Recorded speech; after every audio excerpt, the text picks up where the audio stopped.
القائد وتفسيره ساطع كالنجوم وفي روحنا سنة المصطفى وفقه الشريعة. اب آج آتے ہیں ہم ہمارا تیسرا پارٹ ہے، وہ یہ ہے کہ آن لائن فارکس ٹریڈنگ کا شرعی حکم کیا ہے. تو ایک تو ہم نے آن لائن فارکس ٹریڈنگ کا تصور بیان کر دیا، پھر ہم نے کرنسی کی جو خرید و فروخت ہے اس کا بنیادی ایک حکم بیان کر دیا. اب ہم آ جاتے ہیں کہ یہی کرنسی کی خرید و فروخت جب آن لائن ہوتی ہے اور جس مروجہ طریقے سے، جس مارکیٹ ٹرینڈ سے اب ہو رہی ہے، کیا یہ درست ہے کہ نہیں ہے. اس میں پہلی چیز جو ہے قابل توجہ وہ یہ ہے کہ آن لائن عقد جب ہو رہا ہے تو جو شخص خرید و فروخت کر رہا ہے یا خرید کر رہا ہے، مثال کے طور پر خریداری ہے یا فروخت کنندہ ہے، ان کے پاس آپشن ہونا چاہیے کہ جب وہ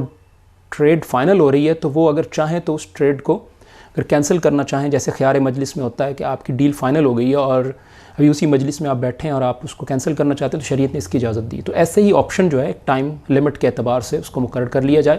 یا علماء سے جیسے بھی رہنمائی لے لی جائے، تو اس میں ایک یہ بہرحال خیار مجلس کا آپشن جو ہے یہ موجود ہے. جو اگر نہیں ہے تو اس کا مطلب ہے کہ یہ شرعی حکم کی مخالفت ہے. دوسری بات جو اس میں اہم ہے وہ بروکر کا عمل دخل اور لیوریج ہے. اب بروکر ویسے بروکری کا کام، ہماری ایک اس حوالے سے ویڈیو بھی ہے کہ بروکری کا کام کرنا، دلالی جسے عربی میں سمسرہ اور کہا جاتا ہے، تو یہ ویسے درست ہے. لیکن فارکس میں جو بروکر ہے یہ جو کام کرتا ہے یہ صرف جو ہے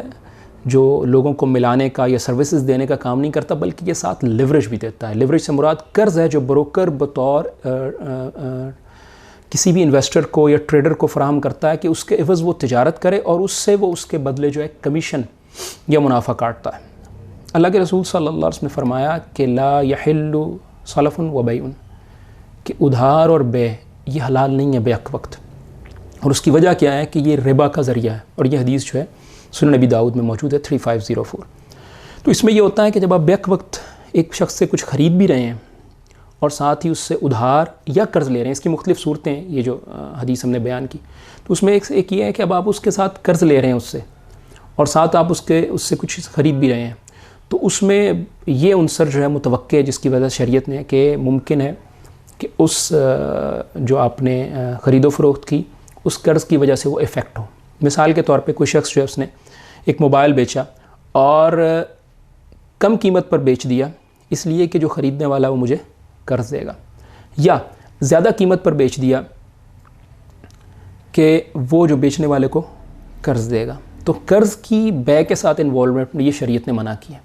تو چونکہ یہ نفع لے کر آتی ہے، کسی بھی طرح کا نفع جو قرض پر آئے، کل قرض جرع منفع فہو ربا، ہر وہ قرض جو نفع لے کر آئے وہ ربا ہے، وہ سود ہے. تو یہ اس میں ایک اہم عنصر کے طور پر شامل ہے. اب ہم آتے ہیں رابطہ عالم اسلامی مجمع الفقہ الاسلامی، اسلامی فقہ کونسل جو ہے ورلڈ مسلم لیگ کے تحت، انہوں نے 2006 میں اپریل 2006 میں اس سارے معاملے کے متعلق جو خاص کر مارجن ٹریڈنگ ہے، جو لیوریج فراہم کیا جاتا ہے، اس حوالے سے اور فارکس ٹریڈنگ کے حوالے سے ایک قرارداد اور ایک جو ہے فتویٰ جاری کیا. تو اس کے ہم چند نکات آپ کے سامنے رکھتے ہیں کہ یہ جو مارجن ٹریڈنگ کی جاتی ہے جس میں قرضہ فراہم کیا جاتا ہے اور معاہدہ جو ہے وہ ایجنٹ کے نام ہی ہوتا ہے، بروکر کے نام ہی ہوتا ہے، تو یہ چیز جو ہے یہ شرعی طور پر محل نظر اور درست نہیں ہے. مزید اس میں ایک تحقیقی بات یہ کی گئی کہ سودے میں جب تاخیر ہو جاتی ہے، یعنی جو ٹریڈر ہے وہ ڈیل کرتے وقت اس کو جو خاص ٹائم لمٹ ہے اس سے اگر وہ لیٹ کرتا ہے تو اس میں جو ہے پھر اس پر سود چارج کیا جاتا ہے فیس کا نام دے کر. اور اگر اسی دن جس دن جو ٹائم ڈیوریشن اسے دی گئی تھی یا دن دیا گیا تھا اس کے اندر وہ فیصلہ نہیں کرتا، ٹریڈ ایگزیکیوٹ نہیں کرتا، تو پھر اس کو قرض کے تناسب کے اعتبار سے یا ایک مخصوص رقم کا جرمانہ جو ہے یا بطور فیس جو ہے اس کو عائد کی جاتی ہے. ایک یہ اس میں پہلو پایا جاتا ہے. اور اسی طرح جو ٹریڈر ہے جس نے اکاؤنٹ کھولا ہے وہ اپنے بروکر کو ایک وعدہ دیتا ہے، جب وہ قرض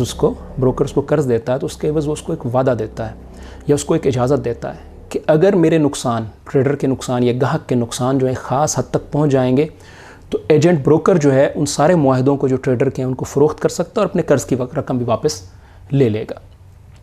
تو یہ نقطہ بھی نہایت قابل اہم ہے. ان دو تین جو نقطے ہم نے ذکر کیے ہیں ان کے پیش نظر مجمع الفقہ الاسلامی نے اس لین دین کو جائز قرار نہیں دیا اور کہا یہ درست نہیں ہے۔ اولاً پہلی بات اس میں یہ ہے کہ اس میں سود شامل ہے، کیونکہ قرض کی رقم میں جو اضافہ ہو رہا ہے، جو بروکر نے ٹریڈر کو قرض دیا اور اس میں جو اضافہ ہوا اور اس میں اسے معاہدے میں تاخیر کے لیے ادائیگی فیس کہا جاتا ہے، یہ سود ہے اور سود حرام ہے۔ دوسری بات، ایجنٹ گاہک سے تقاضا کرتا ہے کہ وہ صرف ایجنٹ یا بروکر کے تھرو ہی خرید و فروخت کرے گا اور ایک ہی وقت میں جو ہے اس سے کمیشن بھی لے رہا ہوتا ہے، اس سے دیگر چارجز بھی وصول کر رہا ہوتا ہے اور ساتھ ہی اسے قرض دے رہا ہوتا ہے، اس قرض کے عوض بھی جو اس سے کمیشن حاصل کر رہا ہوتا ہے۔ تو بیک وقت ابھی ہم ذکر کر چکے ہیں وہ حدیث کہ بیک وقت قرض دینا یا بیک وقت ادھار اور بیچنے کا معاملہ جو ہے شریعت میں درست نہیں ہے۔ اسی طرح ہر قرض جو نفع لے کر آئے وہ بھی درست نہیں ہے۔ مزید عالمی مارکیٹ میں جو کام کیا جاتا ہے اس میں بھی شرعی طور پر حرام امور شامل ہے۔ تیسری بات جو اس میں ہے وہ یہ ہے کہ کرنسی کی جو فوری قبضے کی شکل ہے جو شریعت نے بیان کی ہے کہ فوری قبضہ کیا جائے، جیسے بھی ہم نے ذکر کیا تھا کہ اسی مجلس میں آپ نے جب کرنسی کی خرید و فروخت کرنی ہے تو فوری طور پر قبضہ اس میں لازمی، تو یہ بھی اس میں نہیں ہوتا۔ چوتھی بات یہ ہے کہ اس میں مستقبلیات یا فیوچرز کے سودے جو ہیں کیے جاتے ہیں، اور جبکہ اس میں سودے کرنا جو ہے حاضر کے سودے یہی درست ہیں، مستقبلیات میں محل نظر ہے۔ اور پانچویں بات یہ کہ ایجنٹ اس میں یا بروکر اس میں وہ کچھ فروخت کرتا ہے جو بعض دفعہ اس کے قبضے میں نہیں ہوتا۔ اور پھر عملی طور پر جو اس کے نقصانات اقتصادی اعتبار سے سامنے آئے ہیں کہ قرضے لینا اور اس کے عوض خطرات کو مول لینا اور جلد امیر ہونے کی کوشش کرنا، اور پھر اس میں جو ہے پرائسز کی بہت زیادہ فلکچویشن اور ڈیسینٹرلائزیشن اور مصنوعی طور پر ہائپ کریٹ کرنا، یہ ساری چیزیں جو ان امور کے علاوہ ہیں جس کے نتیجے میں جو ہے لوگوں کو نقصان ہوتا ہے، اور ان تمام باتوں کے پیش نظر جو ہے مجمع الفقہ الاسلامی نے جو ہے اس کو درست قرار نہیں دیا۔ اور اسی طرح جو ہے آرگنائزیشن آف اسلامک کوآپریشن جو کہ OIC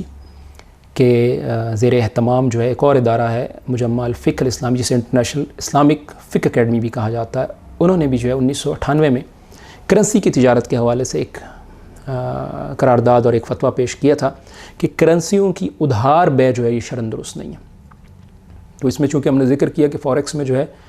آن لائن قبضہ نہیں ہوتا اور ادھار بے بھی چل رہی ہوتی ہے، تو اس لیے جو ہے یہ بھی جو ہے درست نہیں، اور مجموعی طور پر یہ جو کرنسی کا نظام ہے آپ دیکھتے ہیں کہ اس کاغذی کرنسی کے سبب جو ہے تو حکومتوں کو کاغذ کی مانند ہی ہلایا جاتا ہے۔ ابھی پاکستان میں آپ دیکھیے کہ 110 پر جو ہے ڈالر اور پاک روپیز کا ایکسچینج ریٹ، تو ابھی یہ 150 اور 160 پر پہنچ گیا، اور اس کے نتیجے میں آپ دیکھیے کہ لوگوں کو جس قدر پریشانی کا سامنا کرنا پڑ رہا ہے اور جس قدر مہنگائی آئی ہے، تو یہ بھی جو ہے اسی کے ایک آفٹر ایفیکٹس میں سے ہے۔ تو خیر، آخری بات جو اس میں ہے وہ یہ ہے کہ اس میں سٹہ اور اسپیکولیشن بھی جو ہے شامل ہوتی ہے، جس کی ایک وضاحت ہم یوں کرتے چلیں کہ آپ کے پاس مکمل ملکیت جو ہے وہ اپنی کرنسی کی نہیں ہوتی اور اصلی خرید و فروخت نہیں ہو رہی ہوتی۔ مثلا آپ نے ایک فیوچر کا جو سودا کیا تو جب وہ ٹائم آ گیا تو آپ ایکچوئل خرید و فروخت نہیں کر رہے ہوتے، بلکہ آپ ڈفرینسز جو ہے ایڈجسٹ کر رہے ہوتے ہیں، فرق جو ہے برابر کیا جا رہا ہوتا ہے۔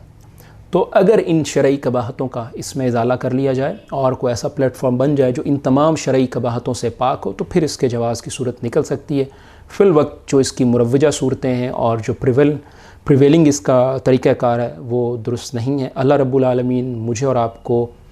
قرآن و سنت کی اور اسلام کے مالی معاملات کی سمجھ دیں اور اس کے مطابق عمل کی توفیق عطا فرمائے۔